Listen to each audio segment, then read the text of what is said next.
Msemaji mwandamizi wa jeshi la Iran anasema kuwa shahidi Tehran Moghadam alikuwa miongoni mwa watu mashuhuri sana ambao walitamani sana uharibifu wa utawala wa Kizayuni yani Israel, na kwamba lengo hilo litatimia.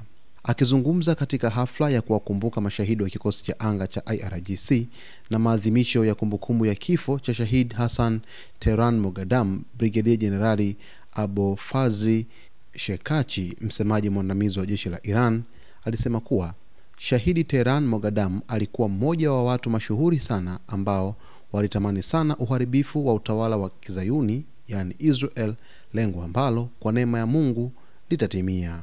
Shekachi aliongeza kuwa damu ya mashahidi wapendwa kama shahidi Amir al-Hajizadeh inapita katika mishipa ya taifa hili na majeshi yake, na inakuwa chanzo cha nguvu inayoongezeka kwa Jamhuri ya Kiislamu siku baada ya siku.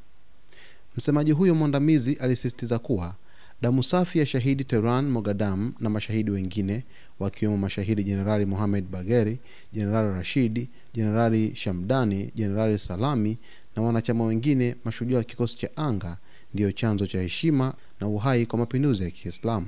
Hatutakuwa dhaifu kamwe, alisema, kwa kupaa kwa kila mmoja wa mashahidi hawa waheshimiwa kwenda kwenye ulimwengu wa kimungu. Jamhuri ya Kiislamu ya Iran inakuwa imara na nguvu zaidi. Jenerali Meja Hassan Tehran Moghadam ambaye alikuwa mwanachama wa IRGC tangu kuanzishwa kwake mwaka 1979 na anayejulikana kama baba wa mpango wa makombora wa Iran, alicheza jukumu muhimu katika kuendeleza uwezo wa ulinzi wa taifa. Wakati wa vita vya Iran na Iraq aliwahi kuwa kamanda wa kwanza wa kitengo cha mizinga ndani ya walinzi na kuanzisha kitengo cha mizinga. Baada ya vita, Tehran Moghadam alihamia katika kitengo cha makombora cha IRGC ambako alichukua uongozi wa kujitolea kufanya utafiti na maendeleo katika teknolojia ya makombora hadi alipofariki kishahidi. Tehran Moghadam aliuawa kwa mlipuko mnamo Novemba 2011 magharibi mwa Tehran. Mlipuko huo ulitokea wakati wa jaribio la kombora katika kambi ya Bid Ganeh. Takriban watu wengine 16 pia waliuawa katika mlipuko huo. Licha ya kupoteza Tehran Moghadam ambaye alikuwa nguvu kuu nyuma ya mpango wa makombora wa Iran, malengo ya taifa katika nyanja hii hayajapungua. Tangu kufa kwake kishahidi, Irani imeendelea kusonga mbele katika teknolojia ya makombora, ikifikia hatua muhimu kupitia utengenezaji wa makombora ya hypersonic. Kipindi hiki pia kimeshuhudia kuongezeka kwa mpango wa anga za juu unaoonyesha dhamira isiyotetereka ya Iran katika kupanua uwezo wake wa kiteknolojia.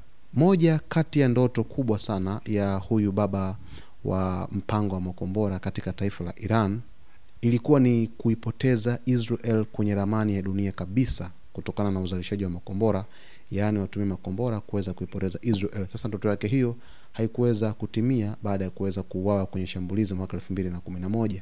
Na makamanda wengi wa kikosi cha anga cha IRGC wameeleza kwamba kwa uwezo wa Mungu ndoto hiyo siku moja huenda ikatimia thabiti kabisa, na Moghadam akakumbukwa kwa heshima na ndoto zake hizo ambazo aliwahi kuziweka dhidi ya kutaka kulipoteza taifa la Israel kwenye ramani ya dunia. Mtazamaji wetu, usisahau kusubscribe, kulike, kucomment pamoja na kushare.